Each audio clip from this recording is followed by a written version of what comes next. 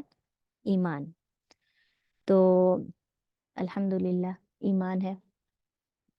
اچھا، بسم اللہ الرحمن الرحیم، ترجمہ آپ کو سمجھ آ گیا ہوگا کہ میں شروع کرتی ہوں اللہ کے نام سے، الرحمن جو رحم کرنے والا، الرحیم مہربان ہے۔ اس کے بعد الحمدللہ رب العالمین، ہم وہ صورت پڑھنے جا رہے ہیں جس کے متعلق فرمایا کہ ایسی کوئی صورت نہ ہوئی ہے نہ ہوگی، نہ نازل ہوئی ہے نہ ہوگی، اور نہ ہی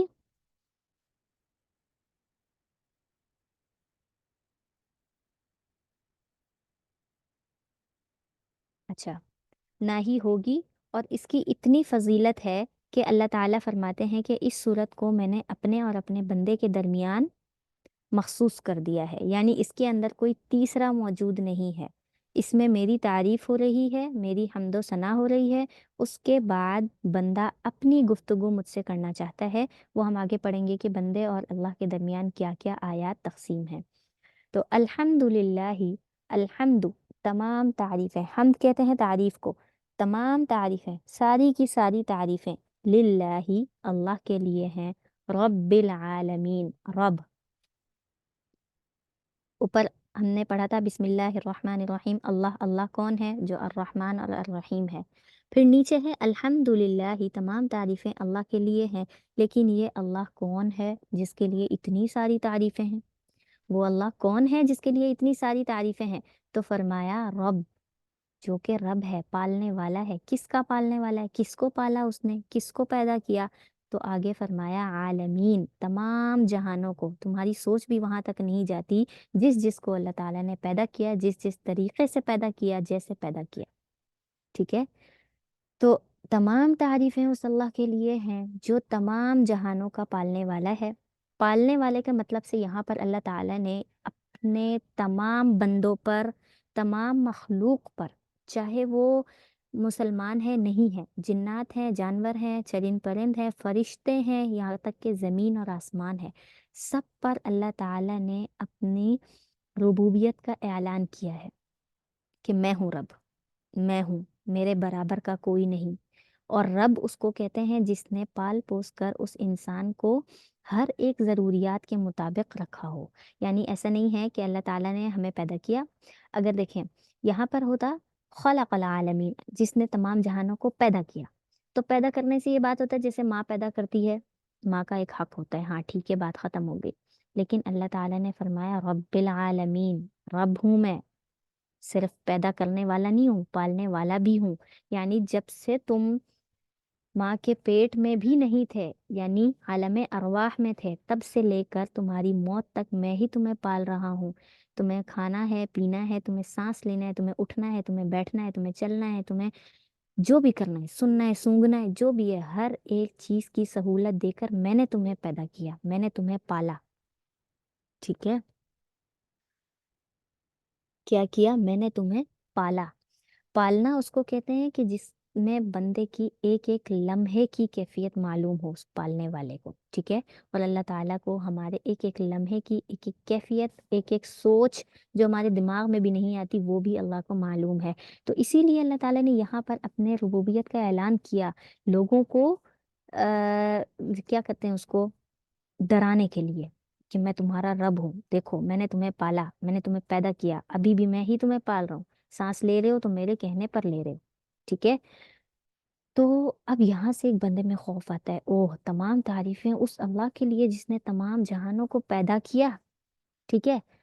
اب اللہ تعالیٰ نے نرمی والا معاملہ کیا کہ میرے بندے کہیں ڈر نہ جائیں، کیوں؟ کیونکہ وہ ڈرانے والا بھی ہے، اور ڈرانے سے زیادہ وہ محبت کرنے والا ہے۔ تو اس نے اپنی محبت کا آگے دعویٰ کیا، کس طریقے سے؟ الرحمن الرحیم، کیا؟ اے تمام جہان والوں، پریشان نہ ہو، رب ہوں، پالنے والا ہوں، لیکن میرے اندر اور بھی صفات ہیں۔ وہ کون سی ہیں؟ الرحمن، جو بہت زیادہ رحم کرنے والا ہے، یعنی میں بہت رحم کرتا ہوں۔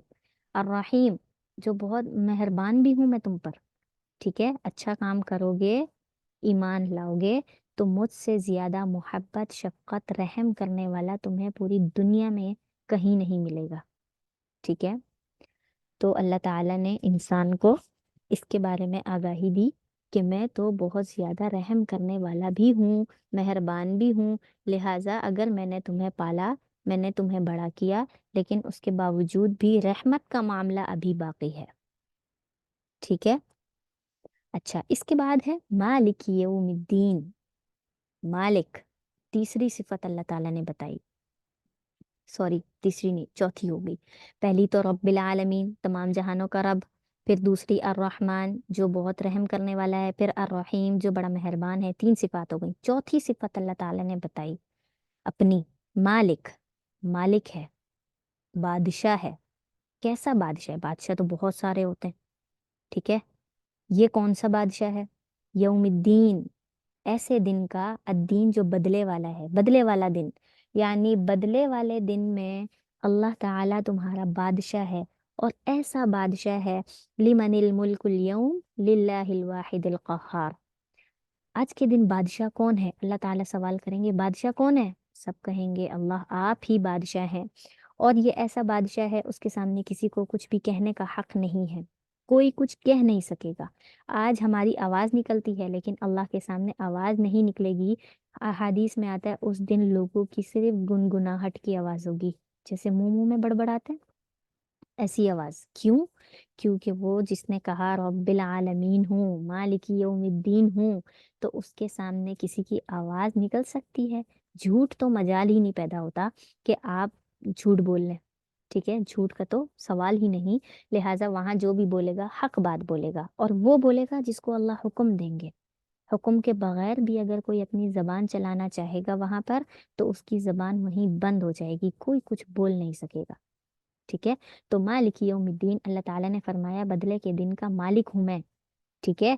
تو مالک ہوں میں، بدلہ دوں گا۔ بدلہ کیسے دوں گا؟ جب تم ہدایت پر ہوگے، تو فوراً سے اللہ تعالیٰ نے ہمیں بتا دیا ہدایت کیسے ملے گی۔ آؤ دیکھو، تو اب تک کی جو 3 آیات تھی نا، وہ اللہ تعالیٰ کی طرف منسوب تھی، اللہ تعالیٰ نے اپنی تعریف بیان کی۔ اب جو ہے وہ بندے کی طرف ہے، اللہ تعالیٰ بندے سے فرماتے ہیں آؤ اب میری طرف تم رجوع کرو تو میں تمہیں اس کا بدلہ دوں۔ کس طریقے سے؟ ایاک نعبد، ایاک نعبد، یہاں پر دیکھیں نعبد ایاک بھی ہو سکتا تھا، آیت تھی، ٹھیک ہے؟ پہلے نعبد آ جاتا، ہم عبادت کرتے ہیں ایاک، صرف آپ کی نہیں، اللہ تعالیٰ نے پہلے ایاک فرمایا، ایاک صرف آپ کی۔ پہلے اللہ تعالیٰ کو علیحدہ کرو باقی سارے معبودوں سے، ٹھیک ہے؟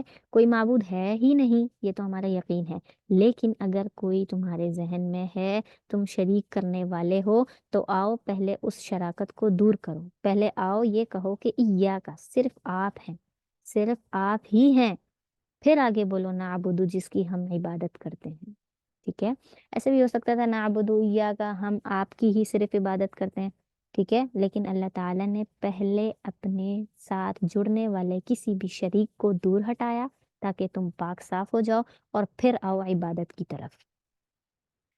تو یہ قرآن کریم کی خوبصورتی ہے، ٹھیک ہے؟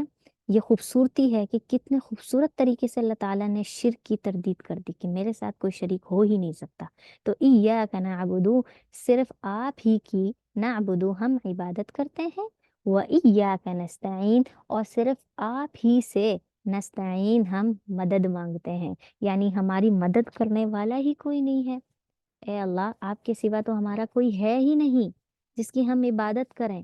اب ہم نے عبادت تو کر دی، لیکن وہ تو ہمارا فرض ہے، ٹھیک ہے؟ عبادت کرنا فرض ہے، کیونکہ اللہ تعالیٰ نے فرمایا وَمَا خَلَقْتُ الْجِنَّ وَالْإِنسَ إِلَّا لِيَعْبُدُونَ، کہ اللہ تعالیٰ نے جنات کو، انسانوں کو صرف اور صرف عبادت کے لیے پیدا کیا ہے، تو عبادت تو ہمارا حق ہے، ٹھیک ہے؟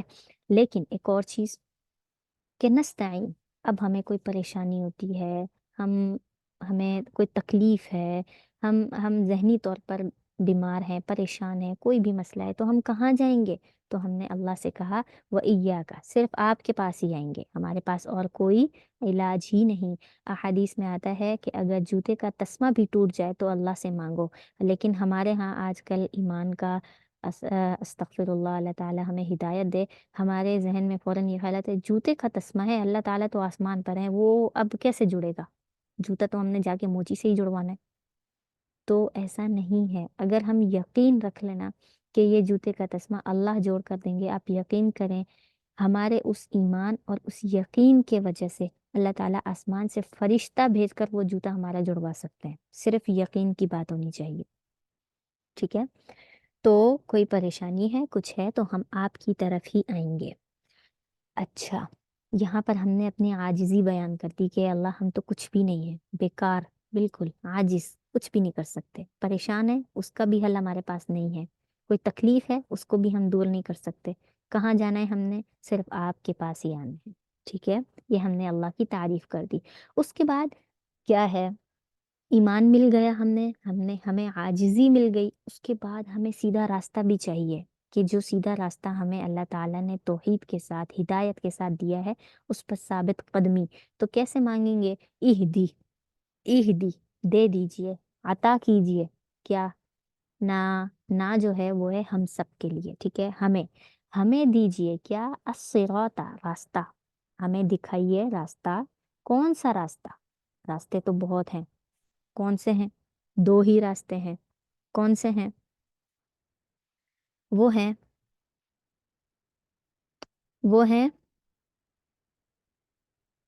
ایک گمراہی کا اور ایک ہدایت کا۔ ہم اللہ سے کون سا راستہ مانگیں گے؟ المستقیم، سیدھا راستہ۔ اے اللہ آپ ہمیں دیجئے سیدھا راستہ دکھائیے، کوئی اور راستہ ہمیں نہیں چاہیے۔ ہم نے اللہ سے سیدھا راستہ تو مانگا، اب آپ بتائیے سیدھا راستہ ہے کون سا؟ آپ کو پتہ ہے؟ مجھے پتہ ہے؟ نہیں پتہ۔ یہ دنیا بننے سے پہلے کسی کو پتہ تھا؟ آپ صلی اللہ علیہ وسلم کے نبی بننے سے پہلے کسی کو پتہ تھا سیدھا راستہ کیا ہے؟ کسی کے پاس کوئی علم نہیں ہے، نبیوں کے پاس نبوت نہیں ہے، رسولوں کے پاس رسالت نہیں ہے، کتابوں کے اندر کوئی علم نہیں ہے، ٹھیک ہے؟ کوئی بھی اس دنیا میں عالم نہیں ہے، کوئی کچھ نہیں جانتا، تو پھر ہمیں کیسے پتہ چلے گا المستقیم کیا ہے؟ سیدھا راستہ کون سا ہے؟ کہاں جانا ہے؟ ہم نے اللہ سے مانگا سیدھا راستہ، تو اللہ تعالیٰ خود فرماتے ہیں میں بتاتا ہوں سیدھا راستہ کون سا ہے۔ صراط الذین، وہ راستہ مانگو، ٹھیک ہے؟ کون سا راستہ مانگے؟ انعمت علیہم۔ اب ہم نے اس کو دعائیہ کلمات میں ہم آ گئے، ہم اللہ تعالیٰ سے دعا کر رہے ہیں، ٹھیک ہے؟ اوپر تعریف کا سلسلہ ختم ہوا، پھر ہم نے اپنی جو ہے توحید کا دعویٰ کیا کہ ہم آپ کی عبادت کرتے ہیں، پھر ہم نے عاجزی دکھائی کہ ہمارے پاس کچھ نہیں ہے، ہم صرف اور صرف آپ ہی کے محتاج ہیں، پھر ہم نے اللہ تعالیٰ سے اپنے لیے ہدایت مانگ لی کہ ہدایت لازمی دیجیے گا، کیونکہ اگر ایمان کے بعد، اللہ بچائے، ہدایت کے بعد اگر گمراہی آ گئی تو پھر تو ہم کہیں کے بھی نہ رہے، نہ دنیا کے نہ آخرت کے۔ تو اللہ تعالیٰ ہمیں ہدایت پر رکھے، ثابت قدم رکھے اور ہمیشہ رکھے۔ تو صراط الذین، راستہ دکھائیے، الذین، ان لوگوں کا، راستہ دکھائیے ان لوگوں کا۔ یہاں پر بھی اہدی ہے، ٹھیک ہے، لیکن لکھا ہوا نہیں ہے، کیوں؟ کیونکہ قرآن کریم میں ایک ہی لفظ کو بار بار دہرایا نہیں جاتا، کیونکہ اس سے بات کی نا اہمیت ختم ہو جاتی ہے، تو قرآن کو جامع اور مختصر بنایا ہے۔ تو اہدی یہاں پر بھی ہے، وہ راستہ دکھائیے، الذین، ان لوگوں کا، انعمت علیہم، جن پر آپ نے انعام کیا، وہ راستہ دکھائیے جن پر آپ نے انعام کیا۔ اور آپ پر انعام کس نے کیا؟ کس پر آپ نے انعام کیا؟ تو یہ ہم نے جب ابتدا میں ہم نے پڑھا تھا تو دیکھا تھا کہ کون تھے وہ لوگ، من یطع اللہ والرسول، جس نے اللہ اور رسول کی اطاعت کی، اسی پر اللہ نے انعام کیا۔ تو ہم نے انہی لوگوں کا راستہ مانگا، اور وہ کون ہیں؟ وہ کون ہیں؟ سب سے پہلے نبی ہیں، پھر رسول ہیں، پھر فرشتے ہیں، پھر صدیقین ہیں، پھر شہداء ہیں، پھر علماء ہیں، پھر صالحین ہیں۔ یہ سارے لوگ ہیں جو انعمت علیہم والے پر ہیں، کیونکہ اللہ تعالیٰ نے ان کو دنیا میں بھی انعام دیا، ٹھیک ہے، ہدایت پر رکھا، اور آخرت میں بھی ان کے لیے بہت سارا انعام ہے، جنت میں ان کے لیے مقام ہے، تو ہم بھی انہی کا راستہ مانگتے ہیں۔ پھر پھر ہم نے ایک اور پناہ مانگ لی اللہ تعالیٰ سے کہ اللہ ہدایت کا راستہ تو آپ دے رہے ہیں، کبھی بھی ہمیں ان لوگوں کا راستہ مت دکھانا۔ کن کا راستہ؟ غیر المغضوب علیہم، غیری نہ کہ ان لوگوں کا راستہ، المغضوب علیہم جن پر آپ غضبناک ہوئے، جن پر آپ غصہ ہوئے، یعنی جن سے آپ ناراض ہیں۔ اور ناراض کس پر ہیں آپ؟ جن پر اللہ تعالیٰ نے عذاب نازل کیے۔ آپ دیکھ لیں حضرت نوح علیہ السلام جو وہ پہلے نبی ہیں جن کے بعد کفر کا جو ہے کفر پھیلا اور وہیں سے عذاب کا سلسلہ شروع ہوا، تو اس وقت سے لے کر ابھی تک جس جس پر عذاب آیا ہے ان سب کے لیے یہ ہے غیر المغضوب علیہم، اللہ تعالیٰ ان سے غصہ ہو گیا اور غصہ ہو کر ان پر عذاب نازل کر دیا۔ تو اللہ تعالیٰ ہمیں اپنے غصے سے، ہر قہر سے، ہر قسم کے ناراضگی سے ہمیں بچائے، کیونکہ یہی وجہ ہے کہ قوموں پر عذاب آتے ہیں۔ اور ہم کیوں محفوظ ہیں، ہم پر عذاب کیوں نہیں آتا؟ کیونکہ ہم دن رات میں بہت بہت بہت زیادہ نافرمانیاں کرتے ہیں، بہت گناہ کر لیتے ہیں، لیکن ہم پر عذاب نہیں آتا۔ کیوں؟ ہمارے نبی کے صدقے۔ آپ صلی اللہ علیہ وسلم نے اللہ تعالیٰ سے عہد لیا کہ میری امت کو آپ عذاب کے ذریعے ہلاک نہ کرنا، عذاب نازل نہ کرنا۔ تو اب جو وقفے سے جو بھی زلزلہ، جو یہ سب طوفان وغیرہ آتا ہے، وہ پوری امت کے لیے نہیں ہوتا۔ اگر پوری امت کے لیے ہوتا تو کوئی نہ بچتا، ٹھیک ہے؟ تو یہ پوری امت کے لیے نہیں ہوتا، صرف اس وجہ سے کہ آپ صلی اللہ علیہ وسلم نے دعا کی ہم امت کے لیے، ٹھیک ہے؟ اچھا، غیر المغضوب علیہم نہ کہ ان لوگوں کا راستہ دکھائیے گا جن پر آپ غضبناک ہوئے، غصہ ہوئے، ٹھیک ہے؟ ولا الضالین اور نہ ہی گمراہوں کا راستہ۔ گمراہوں کا راستہ کون؟ اب ہماری امت میں آپ دیکھیں، آپ صلی اللہ علیہ وسلم کی امت میں عذاب نہیں آیا لیکن گمراہ بہت تھے۔ ابو جہل کو دیکھ لیں، ایسے ہی دوسرے جو کفار تھے ان کو دیکھ لیں، وہ سب گمراہ تھے لیکن ان پر عذاب نہیں آیا، ان کو موت آئی، قتل ہوئے وہ، لیکن باقاعدہ سے عذاب نہیں آیا جیسے پچھلی امتوں پر آیا۔ تو ہم نے ان لوگوں کی گمراہی سے بھی خود کو محفوظ کیا۔ اور یہ گمراہی صرف کفر کی گمراہی نہیں ہے، یہ بات یاد رکھیے گا۔ ایسا نہیں ہے کہ ہم ایمان لے آئے تو ہم ہر قسم کی گمراہی سے بچ گئے، نہیں، گمراہی ہر وہ چیز ہے جو ہمیں اللہ تعالیٰ سے غافل کر دے، ہم کسی ایسی چیز میں مشغول ہو جائیں کہ ہمیں یہ یاد ہی نہ رہے کہ ہم مسلمان ہیں، ہم ایسی چیزیں دیکھنا شروع ہو جائیں، ہم ایسی باتیں سوچنا شروع ہو جائیں کہ جس میں ہمارے ایمان کو خطرہ ہو، تو وہ ساری گمراہی والی چیزیں ہیں، ٹھیک ہے؟ تو ہر ایک چیز سے، ہر ایک گمراہی سے اللہ تعالیٰ ہم سب کی حفاظت فرمائے، اور ہمیں ان لوگوں میں کبھی بھی شامل نہ کرے جن پر اللہ تعالیٰ غضبناک ہوئے، غصہ ہوئے، یا وہ لوگ جو گمراہ ہوئے ان کا راستہ ہمیں کبھی بھی اللہ تعالیٰ نہ دکھائے۔ ہمیں جو راستہ چاہیے وہ ہے صراط الذین انعمت علیہم، جو کہ المستقیم، سیدھا راستہ ہے، اور اللہ تعالیٰ ہمیں ہمیشہ سیدھے راستے پر رکھے۔ امید ہے آپ لوگوں کو آج کا سبق سمجھ آیا ہوگا، کافی کوشش کی ہے سمجھانے کی، لیکن جو کمی پیشی ہوئی اللہ تعالیٰ معاف فرمائے اور اس کا صحیح حق ادا کرنے کی توفیق عطا فرمائے، اور ہم سب کو صحیح صحیح سمجھنے کی بھی توفیق عطا فرمائے۔ تو آپ سب نے جو تفسیر کے لیے یہ وقت دیا، ماشاءاللہ کافی لمبا وقت ہے، پھر بھی آپ لوگ یہاں پر بیٹھے خاموشی سے سنا، سمجھا، یہ آپ کا ایک ایک لمحہ اس میں نامہ اعمال میں نیکیوں کی صورت میں لکھا جا رہا ہے، اور اللہ تعالیٰ اس کو ہمارے کسی بھی غلط نیت کے اعتبار سے اس کو کیا کریں، ضائع نہ کریں، نیت اچھی ہو، اور یہ جو ہمارے ایک ایک سیکنڈ، ایک ایک لمحہ گزرا ہے، اللہ تعالیٰ اس کو ہمارے نامہ اعمال میں شامل کرے، اور قیامت کے دن ہمیں اس کا بہترین بدلہ دے انشاءاللہ۔ روز کی اسی ترتیب سے ہم چلیں گے اور مکمل قرآن کریں گے، اور اگر کسی کو کچھ سمجھ نہ آ رہا ہو، کوئی چیز پوچھنی ہو، سوال کرنا، تو آپ لوگ لازمی سوال کر سکتے ہیں، ٹھیک ہے؟ یہ آپ لوگوں کا وقت ہے، اس وقت میں آپ لوگ سوال کریں، کسی آیت کا، کسی لفظ کا ترجمہ دوبارہ پوچھنا ہے، کسی کا مفہوم پوچھنا ہے، کوئی مسئلہ ہے تو آپ لوگ لازمی پوچھیں، کیونکہ جتنا آپ لوگ اس میں، یہ علم ہی ایسا ہے، اس میں جتنا سوال کریں گے اتنا آپ لوگوں کو اس سے فائدہ ہوگا، ٹھیک ہے؟ کیونکہ میں نے تو صرف کیا کہیں گے اس کو، بولنا ہے، ترجمہ کرنا ہے، وضاحت کرنی ہے اپنے اعتبار سے، کیونکہ ہر ایک کا اپنا ایک ذہن ہے نا، تو اس اعتبار سے بندہ بات کر لیتا ہے، لیکن جو سننے والا ہے اس کے ذہن میں سوال اٹھ رہے ہیں، اس کو کوئی چیز سمجھ نہیں آ رہی، اس کو کوئی چیز جس پر وہ مطمئن نہیں ہو رہا تو وہ لازمی پوچھ سکتا ہے. ٹھیک ہے، آپ میں سے کسی کو کچھ بھی پوچھنا ہو تو پوچھ سکتے ہیں.